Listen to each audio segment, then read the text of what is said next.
That was ruled not to write on the back with no cards. Shoot, sorry. I just labeled each note card. I'm sorry. I should have just labeled it like I should have just kept it like it did at the top. Okay.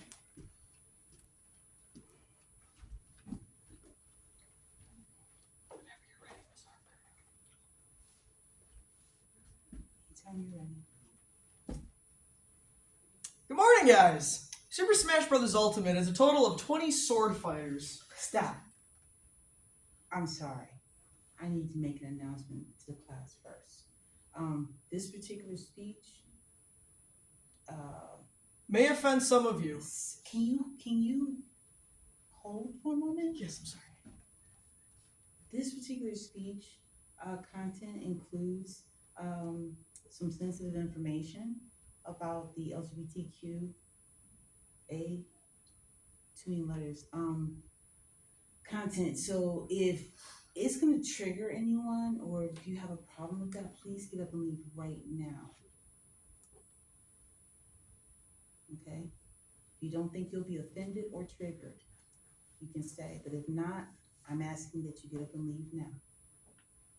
Okay, we're gonna start this over again. I'm sorry, I just remembered. You're good. You're fine. So let's start it over. Okay. Anytime you're ready. Alright. The Super Smash Bros. Ultimate. Sorry, hang on. You got me off my thing for a minute. Sorry. Super Smash Bros. Ultimate has a total of 20 sword fighters. 7 out of the 20 sword fighters are Fire Emblem characters, which upsets the community a lot. 8 years ago, a YouTuber named Luigi Plays stated in a video, "It's been 15 fucking years, and you're still trying to force us to like fucking Fire Emblem." Luigi Plays feels as if the creator, Masahiro Sakurai, is forcing everybody that plays it to like Fire Emblem since he adds a new character every single game, and he pushes it onto us as if the LGBTQ community pushes its ideologies on young audiences. The community has paraded itself, figuratively and literally, in front of young audiences. The LGBT community should not be allowed to expose children from infant to 8th grade in the classroom or on the TV. The LGBT community gets away with too much. A show that later was canceled called Ridley Jones has an episode of a bison that comes out as non-binary. This is a show that is aimed for toddlers. And the bison literally flat out says, "I go by Fred, and I go by they and them because she or he does not fit me well." Again, this is aimed for toddlers, and it was on Netflix. Thankfully, it was canceled. Even schools shove it down the throats of young audiences as well.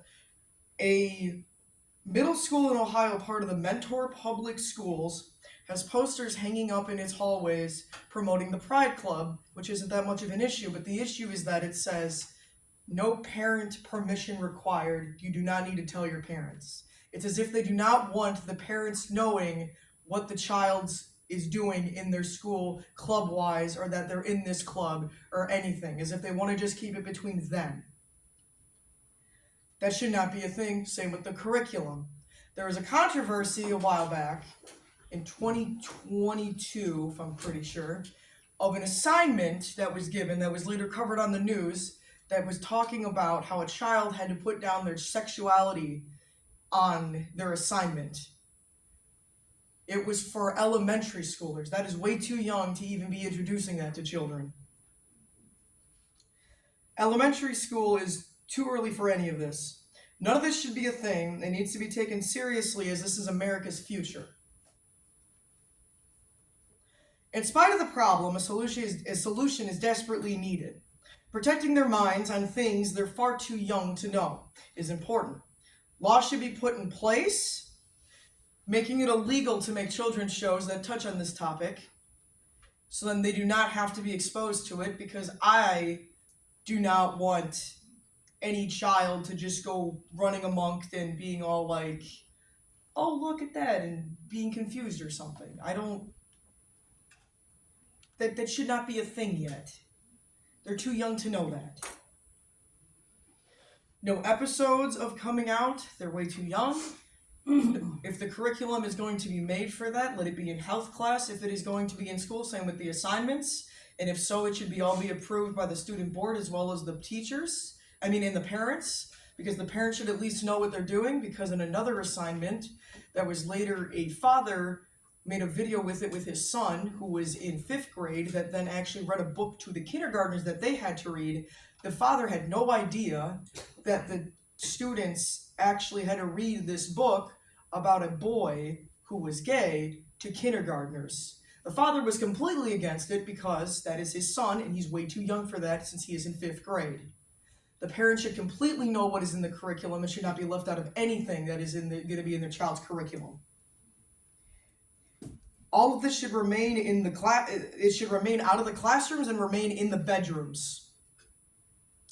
In the end, the LGBT community needs to stop pushing themselves into the lives of children that are too young to comprehend what the rainbow means now. It used to be a pretty sight, and now it's a symbol for being gay. When a child draws or sees a rainbow, their first thought won't be that it's pretty, it's that it's the LGBT community insignia. Same with the word gay. They're not going to be thinking happy anymore when they hear happy and gay. They're going to be thinking happy and homoerotic. Thank you.